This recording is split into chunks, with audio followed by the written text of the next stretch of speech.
Hello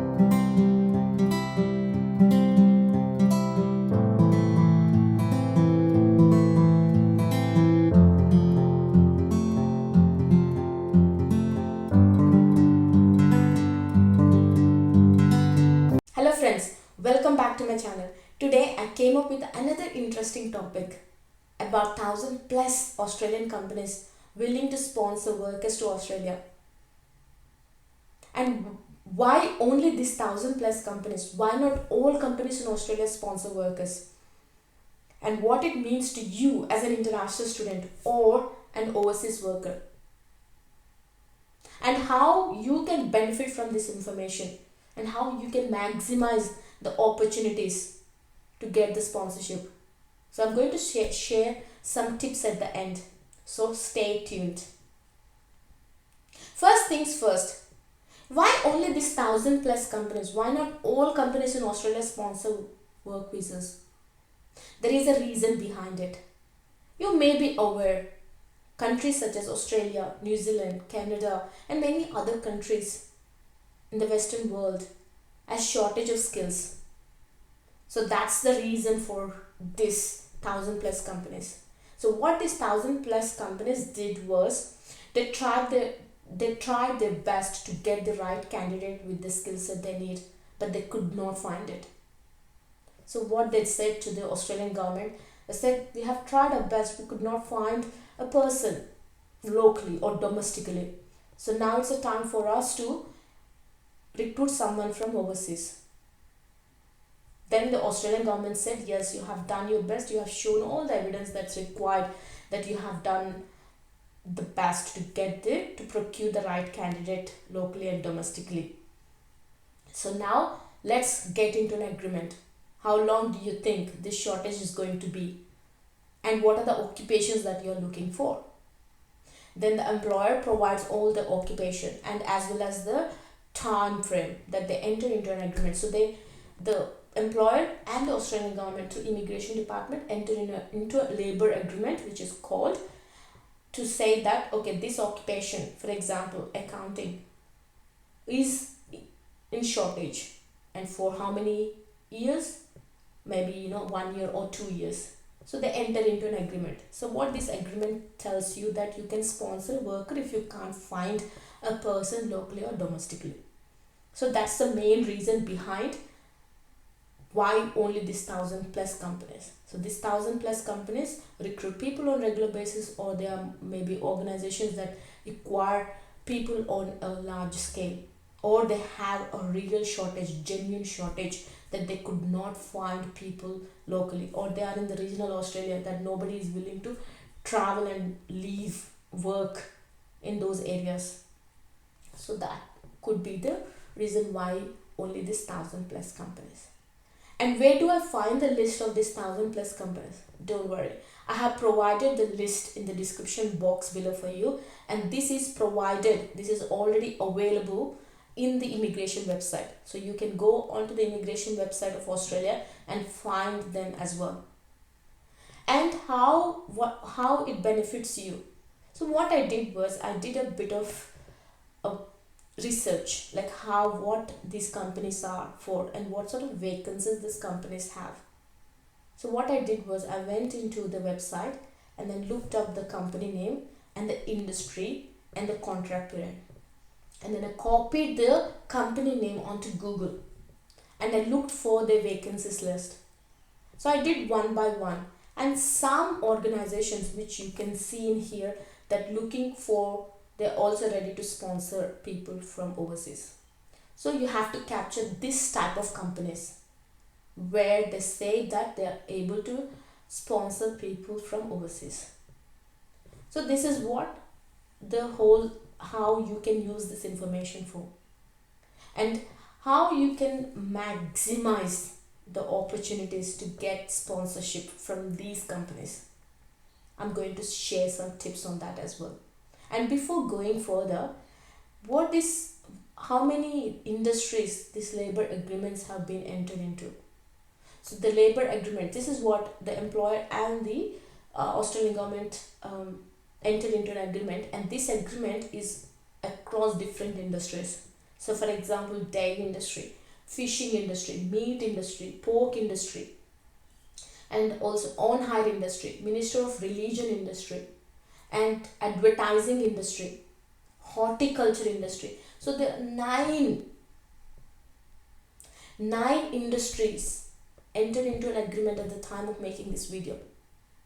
And did you know that when I thought of making this video, there were 782 companies in the list, and within 6 weeks of the time, this list have gone up to 1002 companies as of this time. So that means there is a high shortage of skills in Australia. So the companies are looking for more employees. And also this list gets updated every 3 months. So every 3 months this list is going to be downsized or increase in size, depending on, because some agreements may end up and some new agreements may come in. So 3 months, every 3 months, keep an eye on this list. And I would like to share another experience. You may be thinking, does it really work? Santoshi, are you telling the truth that really works? Yes, it does really work. Let me explain how it works, or let me share an experience. I know one of a guy who approached me and asked me, yes, I've been looking for, he's an international student. I just want to give a bit of context. He's an international student. He finished his degree and he's on a temporary graduate visa. And he's been looking for work, and he's already working in a contracting position in his field of study. So he finished his accounting degree and then he got a job in an accounting field. So he was working as an accountant in one of the companies, and that was only short term. And then he realized that okay, he cannot get a pathway to residency if he is in the capital cities. So he wanted to move to regional Australia. So he approached me at that time, and he's been looking for the last 3 months. He's approaching someone in LinkedIn, and then they said they are going to provide the information, but nothing has come up to him. So he told me, and at the same time I came to know about this information. So what I did, I told him, Kiran, why don't you look? This is my idea. So it may work or it may not work, but at least it gives you an opportunity to try, because these 1,000 companies, they are aware of what is labor agreement, what is skill shortage, and if they find the right candidate, maybe you might get a potential sponsorship visa. Then what he did, he started doing the same thing. He shortlisted the industry and then went and started applying for the roles. And within 2 weeks, he got offers not only from one company but 2 companies. And he called me straight away and said, Santoshi, I have got 2 offers from the company, from 2 companies, and I have to select one. I have to choose one. I said, like, go with your guts, whichever you like, go for it. And then he chose one, and then he moved to Perth now. So he got an opportunity in Perth. But these number of suburbs are considered as regional Australia. So he moved to Perth and he got lots of scope for potential sponsorship, because the company already knows that he has got only 5 or 6 months visa. So that means they have offered him a permanent role. So that looks like there is a potential for sponsorship visa. So it really works if you really try hard and with a bit of strategy. And what are the tips that you need to follow if you are an overseas worker and have 10 or 12 years of experience, and what is the things that you need to look up first? If I was you, what I'll do is, first I'll look up what are the skill set that Australia is looking for. I'll go into priority migration skilled occupation list. I already get confused with this. Priority migration skilled occupation list. Yes.